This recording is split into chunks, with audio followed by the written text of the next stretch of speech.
जब मैं दिल्ली आया था 1990 में, मैं हरियाणा के एक शहर से, भिवानी से दिल्ली आया था पढ़ने के लिए। मेरे ड्रीम कॉलेज में हंसराज भी एक था, पर मेरा संयुक्त से मेरा एडमिशन जाकिर हुसैन में हुआ। मेरे अंक ठीक थे, यहाँ हो सकता था, पर मैं तो नई दिल्ली स्टेशन पे उतरा, बाहर निकला, पता लगा वहीं एक कॉलेज है, वहीं एडमिशन ले लिया मैंने। तो लोगों ने कहा कि यार कैंपस बड़ा अच्छा होता है। मैंने कहा क्या फ़र्क पड़ता है, कॉलेज कॉलेज होता है, छड्डो, यही छड्डो में सिखाने आया हूँ आप लोगों को। ये ठीक है, स्टेशन से निकले वहीं कॉलेज है, मैंने घर जाना होगा तो आराम से कॉलेज से निकल जाएंगे, क्या रखा है कैंपस में। पर मेरा एक दोस्त जो मेरे साथ ही आया था उसी शहर से, उसने एडमिशन हंसराज कॉलेज में लिया। मैं और वो स्कूल के डिबेटर्स थे, डिबेटिंग में हम लोग स्कूल टाइम से काफ़ी एक्टिव थे। डीयू में आए तो यहाँ भी एक्टिव रहे।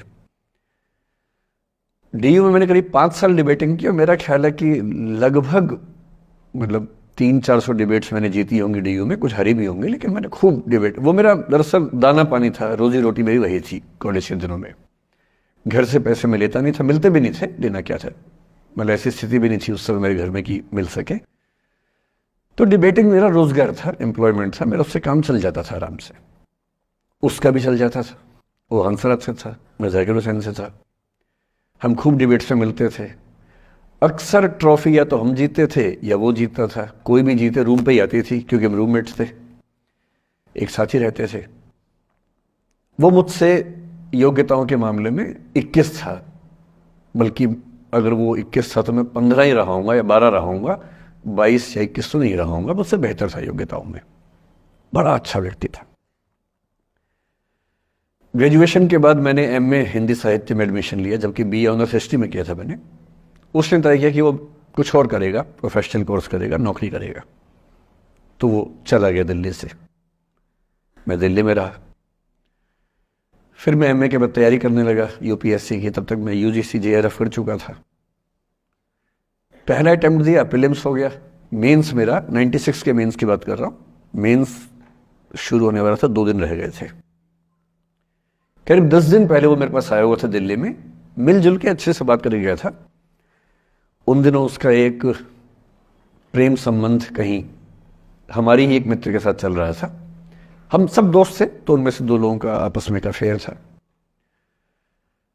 मुझे नहीं पता क्या हुआ, लेकिन मेरे मेन एग्जाम से 2 दिन पहले रात को 12 बजे एक फ़ोन आया और ये बताया गया कि मेरे दोस्त ने फंदा लगा के अपनी जीवन लीला समाप्त कर ली है। वो दिल्ली से दूर था कहीं, और जिस व्यक्ति के बारे में मेरी राय ये थी कि उतना जीवट वाला व्यक्ति कोई हो नहीं सकता, जो जिंदगी से हार सकता ही नहीं, जिसके होने से कई लोग हमेशा जीता हुआ महसूस करते हैं, वो चुपचाप एक बंद कमरे में जिंदगी से हार गया। मैं आज तक नहीं समझ पाया कि ऐसा कैसे हुआ। बाद में टटोला, उसके पेरेंट्स से बात हुई, भाई से बात हुई, उन्होंने उसकी याद में एक सोशल वर्क शुरू किया ताकि किसी और बच्चे को ऐसा न करना पड़े। तो जो हल्का हल्का अनुमान हुआ वो है कि शायद कुछ ऐसा था रिलेशनशिप में जो नहीं संभल पाया था, और रिश्ता टूट ना जाए इसका दबाव बहुत ज़्यादा था, और वो दबाव झेल नहीं पाया। इस उम्र में ऐसा फेज आता है, कई बार आता है। ये एक कहानी है, हंसराज कॉलेज से ही जुड़ी है, इसलिए मैंने सोचा कि वहीं से बात शुरू करूं। नाम जैसा कि मैंने कहा मैं नहीं बताऊंगा, तो नाम बताने का मतलब भी नहीं। और वो जिसकी मैं कहानी सुना रहा हूँ, आप लोगों के जन्म से पहले की बात है। आप तो सब 21वीं सदी वाले बच्चे होंगे ना, जेन ज़ी होंगे आप सब लोग, तो ये तो बहुत पुरानी बात है। एक दूसरी कहानी सुनाता हूँ। मैं आपको 2-3 कहानियां सुनाऊंगा, फिर उन सबका सार निकाल लेंगे एक साथ हम लोग। दूसरी कहानी ये है कि जब मेरा सिलेक्शन हो गया 97 में, 96 अटेम्प्ट में पहले बार में मेरा सिलेक्शन हो गया था, मैं एक्सटेंशन लेके तैयारी कर रहा था, और डीयू में मैं पढ़ा भी रहा था उस समय। तब मैं शायद डीएवी कॉलेज में था या अग्रसेन, मैं 2 जगह पढ़ाया डीयू में, तो उनमें से किसी कॉलेज में पढ़ा रहा था उस समय में। तो उस समय एक लाइब्रेरी है कैंपस में ही, सेंट्रल रेफरेंस लाइब्रेरी, आप जानते होंगे, CRL बोलते हैं, जो विवेकानंद जी की स्टैच्यू है उसके सामने ही वो लाइब्रेरी है। उस लाइब्रेरी में नीचे सब बैठ के पढ़ते हैं, और टॉप फ्लोर पे रिसर्च फ्लोर है, जहाँ MPhil PhD वाले बच्चे पढ़ते हैं। मैं उस समय शायद पीएचडी कर रहा था या एमफिल खत्म हुई थी, वहीं बैठता था, पढ़ता था रोज। कई दोस्त पढ़ते थे हम लोग वहाँ। हम सुबह 8 बजे लाइब्रेरी खुलते ही वहाँ घुसते थे, रात को 1 बजे निकलते थे लाइब्रेरी बंद होने के समय। तो वहाँ एक छत थी, छत पे छोटी सी कैंटीन थी जहाँ हम लोग जब जब बोर होते थे दिन में 3-4 बार जाके चाय पीते थे। चाय पी ली, बिस्किट खा लिया, थोड़ी गप्पे मार ली, वो सब वहाँ करते थे। तो वहाँ मेरे बहुत सारे दोस्त थे, उनमें से कई लोग अब बहुत सीनियर सिविल सर्वेंट्स हैं, कुछ लोग प्रोफेसर्स हैं डीयू में। 2 बच्चे थे मुझसे जूनियर, 3-4 साल जूनियर थे, बड़े प्यारे बच्चे थे। मुझे उस समय तक पढ़ाई लिखाई का शौक अच्छा खासा हो गया था, तो वो रोज मेरे साथ बैठते थे केवल बात करने के लिए। किसी मुद्दे पर बहस करनी है तो बहस होती थी, समझते थे। फिर मुझे पता लगा कि वो दोनों रिलेशनशिप में हैं, रिश्ते में हैं। दोनों ने शादी भी कर ली। उनकी योजना डीयू में पढ़ाने की थी या सिविल सर्विस की भी थी, शायद, पता नहीं। मेरा इंटरेक्शन बहुत ज़्यादा उसके बाद रहा नहीं उनसे, क्योंकि मैं सर्विस में चला गया था। इतने जिज्ञासु बच्चे थे दोनों, इतने जिज्ञासु कि उनसे मिलकर तबीयत खुश हो जाती थी, कि हर चीज़ जानने का मन करता था उनका, हर विषय पढ़ने का मन करता था। एकदम जीवन से भरे हुए बच्चे, आंखों में चमक ऐसे। फिर दोनों की शादी हुई तो मैं शादी में जा नहीं पाया, क्योंकि मेरा रिश्ता सिर्फ लाइब्रेरी में 1 घंटा गप मारने वाला था, उससे ज़्यादा था नहीं रिश्ता उनके साथ। फिर सुनता रहता था कि मैं सब बढ़िया चल रहा है, पढ़ाई कर रहे हैं, तैयारी कर रहे हैं। इंटरकास्ट मैरिज की उन लोगों ने, खूब हंगामा हुआ, दोनों घर में तलवारें खिंच गई। किसी तरह से तलवारें संभाली गई, मैनेज हुआ, दोनों साथ रहने लगे। और फिर 3-4 साल के बाद एक दिन मैंने खबर सुनी कि उस बच्ची ने फंदा लगा के जीवन लीला समाप्त कर ली। ये बात भी दिल्ली विश्वविद्यालय की। ये उस दौर के सब लोग इस कहानी को जानते हैं। मेरे ख्याल से दोनों कहानी आपकी प्रिंसिपल मैडम जानती होंगी। नहीं ध्यान कर पाएंगे तो मैं उनको जैसे नाम बोलूंगा अकेले में, वो तुरंत समझ जाएंगे मैं किसकी बात कर रहा हूं। मैं आज तक नहीं समझ पाया कि ऐसा क्या हुआ होगा। तो बाद में अनुमान जो हुआ वो ये, इंटरकास्ट मैरिज, परिवार का दबाव, समाज का दबाव, आपस के दबाव, टॉक्सिक रिलेशनशिप, अंत में उस दबाव को न झेल पाना और जीवन समाप्त कर देना, ये हुआ। ये 2 घटनाएं हैं। एक तीसरी घटना यह है कि दिल्ली में आज से 25 साल पहले घटना घटी।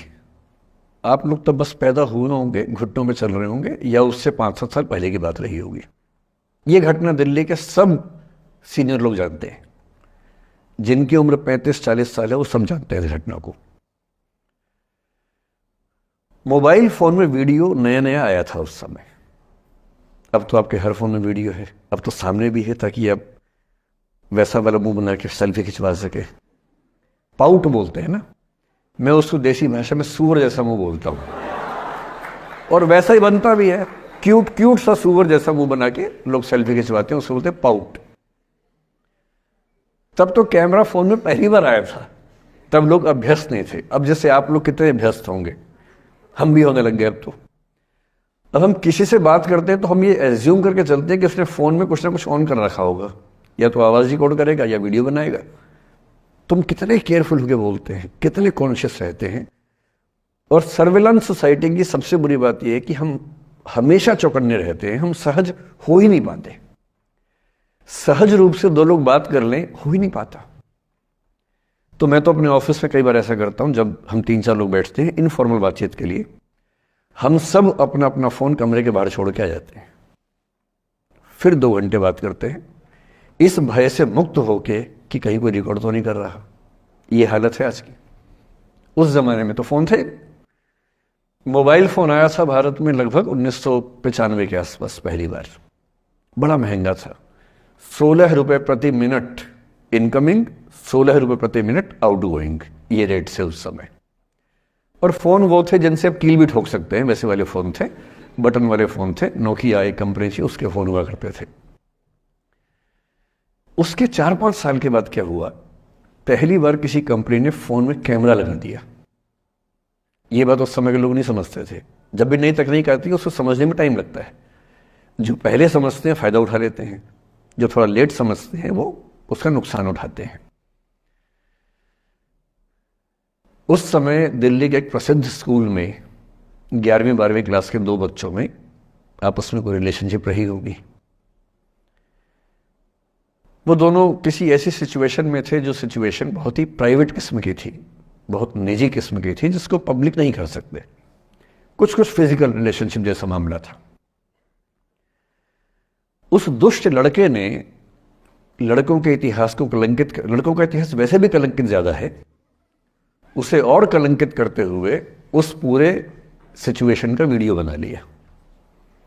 ऐसे मामलों में दुर्भाग्य है, मैं लड़का हूं इसलिए लड़के पवित्र थोड़ा ना हो जाएंगे। लड़का है, इतिहास कलंकित तो है, उसका वीडियो बना लिया और दुष्टता का चरम स्तर निभाते हुए वो वीडियो अपने एक दोस्त को शेयर कर दिया। ये कहे कि किसी और को दिखाना मत, जैसा कि होता है अफवाहों की दुनिया में।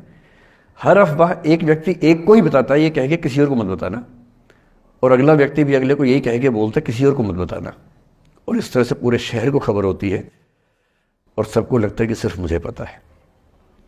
वो वीडियो फैल गया। नए नए फोन आए थे, पर वो फोन कम लोगों के पास थे, कैमरे वाले फोन। तो फोन से कितना फैलता, ज्यादा नहीं फैला। लेकिन उस समय दिल्ली की एक कुख्यात मार्केट हुआ करती थी, पालिका बाजार, अभी भी है, पर तब वो कुछ और कामों के लिए कुख्यात हुआ करती थी। अब तो कपड़े मिलते हैं, तब कपड़ों के साथ कई चीजें और मिलती थी वहां।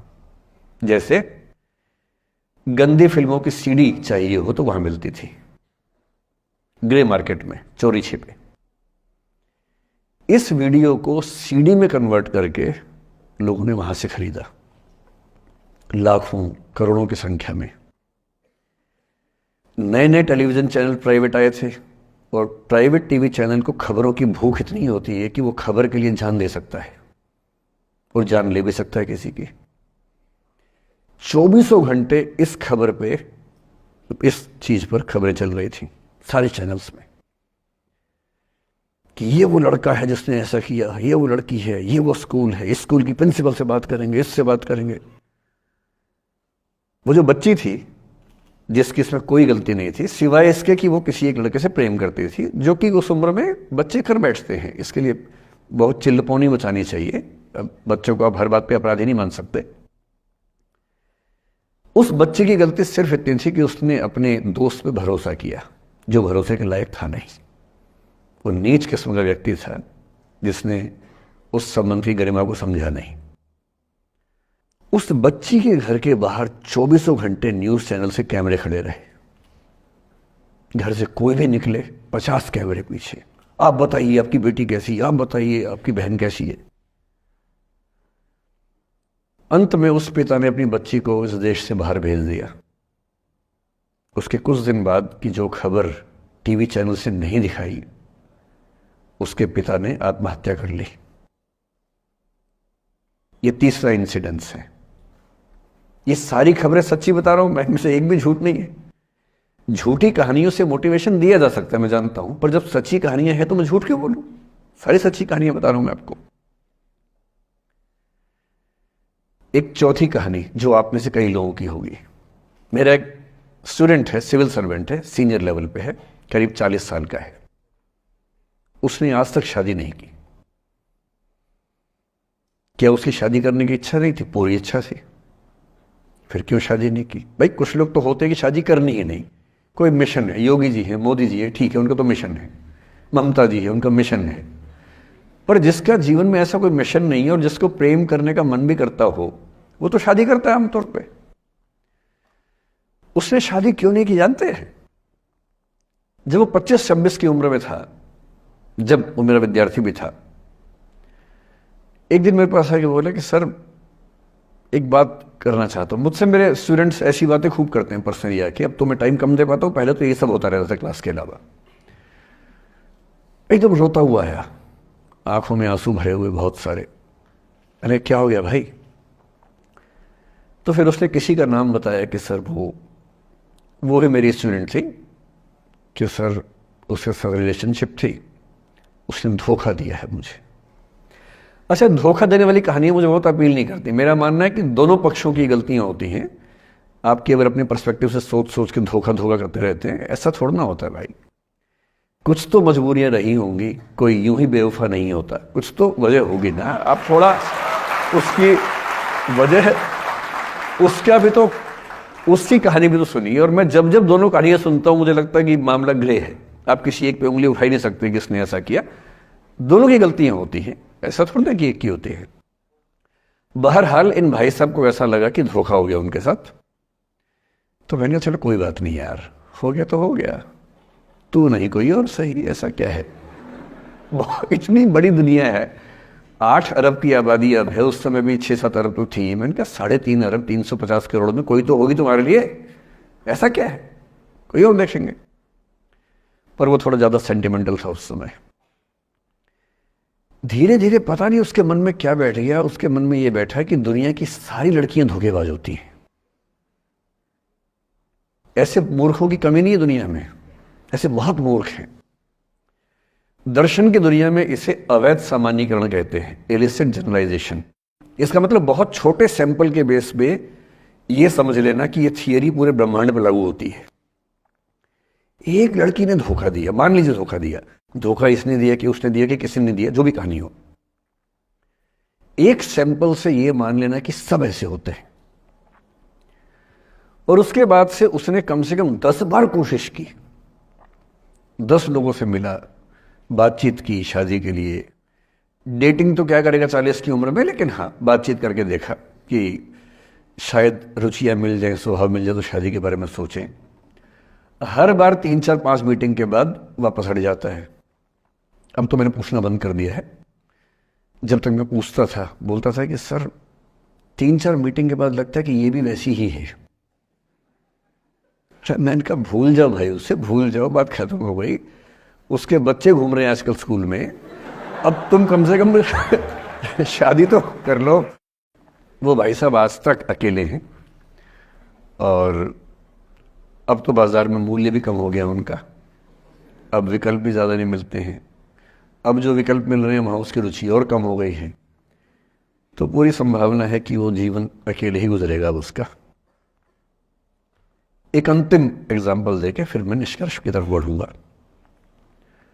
मैं एक आईएएस ऑफिसर को जानता हूं, 2 आईपीएस को जानता हूं, बहुत योग्य लोग, देश के सबसे अच्छे संस्थाओं से पढ़े हुए लोग, प्रॉपर आईएएस प्रॉपर आईपीएस में नौकरी करने वाले लोग,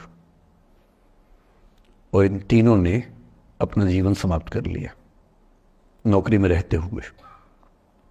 क्यों? क्योंकि नौकरी और घरेलू जो दुविधाएं थी उनको झेल नहीं पा रहे थे, ना झेल पा रहे थे, ना भूल पा रहे थे। लेट गो नहीं कर पाए तो गिव अप कर दिया। और इसलिए मुझे अक्सर लगता है कि जितनी चीजें हम सिखाते हैं बच्चों को, हिस्ट्री, इकोनॉमिक्स, लिटरेचर, वो सब ठीक है, उनका भी महत्व है। शायद उससे ज़्यादा महत्व इस चीज़ का है कि ये समझें कि अपने इमोशंस को कैसे मैनेज करना है। जब जीवन में ऐसा लगे कि सब खत्म हो गया है, जब जीवन में लगे कि बहुत टॉक्सिक किस्म की लाइफ हो गई है, उससे बाहर कैसे निकलें, शायद ये सबसे महत्वपूर्ण लेसन होता है जो हम सबको सीखना चाहिए। मैंने कहीं से सीखा नहीं है, ना मैंने ऐसी किताबें पढ़ी हैं। हालांकि मैंने 2 किताबें मंगवाई हैं पिछले हफ्ते, पढ़ी नहीं है अभी तक, तो मैं किताबों के बेस पे नहीं जानता कैसे सीखते हैं, लेकिन जिंदगी से तुम सीख सकते हैं। इन कहानियों का सबका एक ही सार है, वजह अलग अलग है। एक व्यक्ति ने इसलिए अपना जीवन समाप्त किया कि वो रिश्ता उसके हाथ से छूट रहा था। एक ने इसलिए जीवन समाप्त किया कि रिश्ता बन गया था, पर समाज के दबाव, घर के दबाव मैनेज नहीं कर पाए। एक ने जिंदगी भर शादी नहीं की सिर्फ इसलिए कि वो पुरानी यादों को भूल नहीं पाया। अरे एक बार गलती हो गई तो हो गई, आगे तो संभावना जीवन में है भाई, क्यों इतना हावी रखना उसी दिमाग के ऊपर। कुछ लोग देश की सबसे अच्छी नौकरी में होकर हर पैमाने पर सफलता की हर कसौटी पे खरा उतरने के बाद जीवन नहीं बचा पाए, क्योंकि दूसरों की नज़र में आप बहुत सफल हो जाए, अपनी नज़र में शून्य हो, तो फिर जीवन कैसे बने, जीवन कैसे बचे। इन सारी कहानियों का मूल भाव एक ही है, अगर आप खुद को हैंडल नहीं कर सकते तो दुनिया को क्या हैंडल करेंगे। दुनिया को हैंडल करने से पहले खुद को हैंडल करना सीखना पड़ता है, और उसका सबसे आसान जो रामबाण उपाय है उसको बोलते हैं द आर्ट ऑफ लेटिंग गो। जाने दो। वो अफसाना जिसे अंजाम तक लाना ना हो मुमकिन, उसे